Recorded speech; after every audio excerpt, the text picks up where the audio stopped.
Hi guys and welcome to my cooking channel. If you don't know me, I'm Vesna. I've got another two channels. I got Vesna TV and Vesna TV Home. On Vesna TV is where I do all of my DIYs, trash treasures, thrift flips, furniture painting, and then Vesna TV Home is where I give you my home tours, showing you my before and afters, and do all of my hauls. And on this channel, I will be doing some recipes for you. My food tastes are inspired probably by my background. I am from Eastern Europe, so a lot of the recipes I make are Eastern European with a Canadian twist because I live in Canada. So today's recipe that I'm sharing with you guys is actually a new favorite. It's a dinner recipe and it's a pork tender, like a fall pork tenderloin.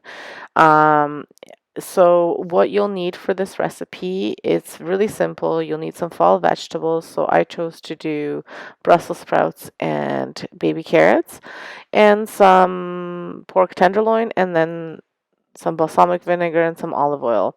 So fairly simple ingredients. Brussels sprouts, I mean, might be something you don't have, but you could do other fall vegetables. So I bought a package of pork tenderloins at Costco. I didn't think that they were too expensive. They were kind of the same amount, same price as everywhere else, and I find their meat is a bit better quality.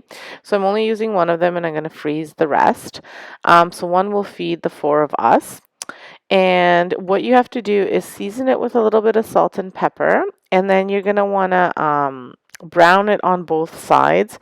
You don't need a lot of olive oil, you just want to put a little bit just so that it doesn't stick to the pan. And I always use my cast iron skillet when I'm frying up most things. I use probably that the most.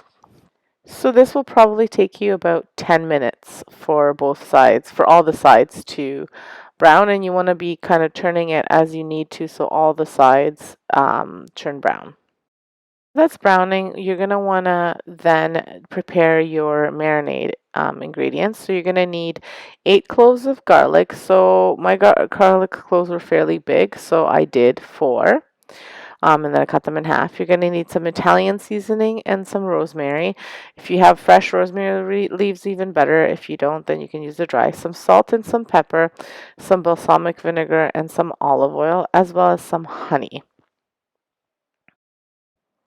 So I will be posting the recipe for you so that way you have it written down. I'll actually have it linked in my description below.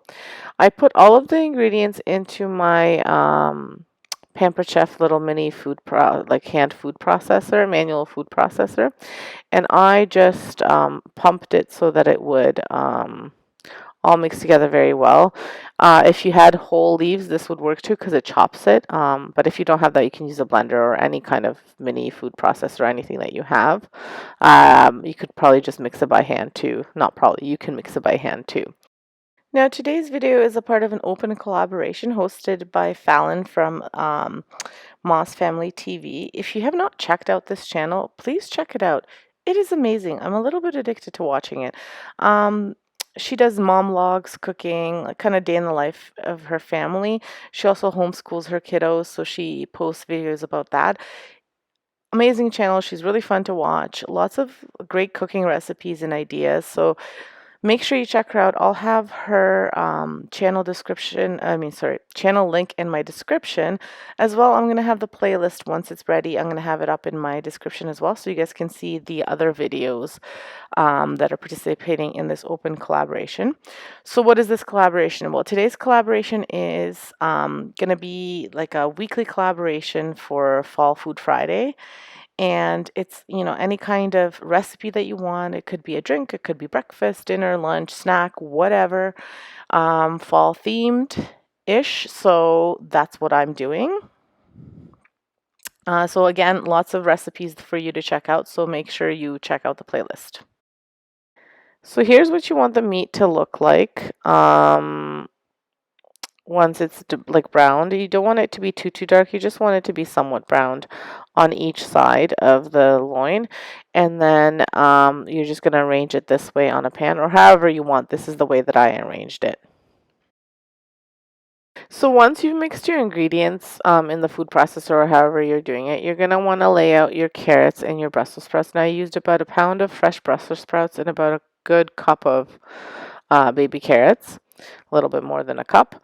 And then I actually didn't measure. I'm eyeballing it. It could be 2 cups, but I just kind of did it to eyeball how much my family will eat, and that's what you should do too. I mean, you don't want to have too much or too little.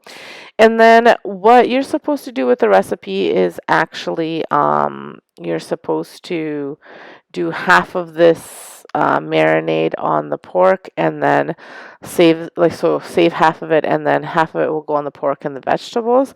But I like to just do all of it at once and not do it after. So I'm going to be just putting all of it, and I'm just drizzling on the vegetables, and I'm like basting, or like I'm brushing, sorry, I'm brushing the pork tenderloin with the marinade. So that's all you want to do, and I always have little hands helping me. Preheated the oven to 450 degrees, and I've put everything in the oven for about 20 minutes. You want to just get your internal temperature to be, I always have it at least 165 for the meat. And then here's what it looks like finished. If it's a little bit pink, it's okay, because that's the way it's okay for the pork to be a little bit pink. As long as the temperature is at least 165, you're good to go. And then you're gonna want to let it rest for about 3 or 4 minutes. I let mine rest for 4 minutes, and then you're gonna cut them up into however thick pieces you want and serve them. I just put it all on the table, and then we kind of helped ourselves. We do it kind of country style. So there it is. Very delicious recipe. We really like it. The kids liked it.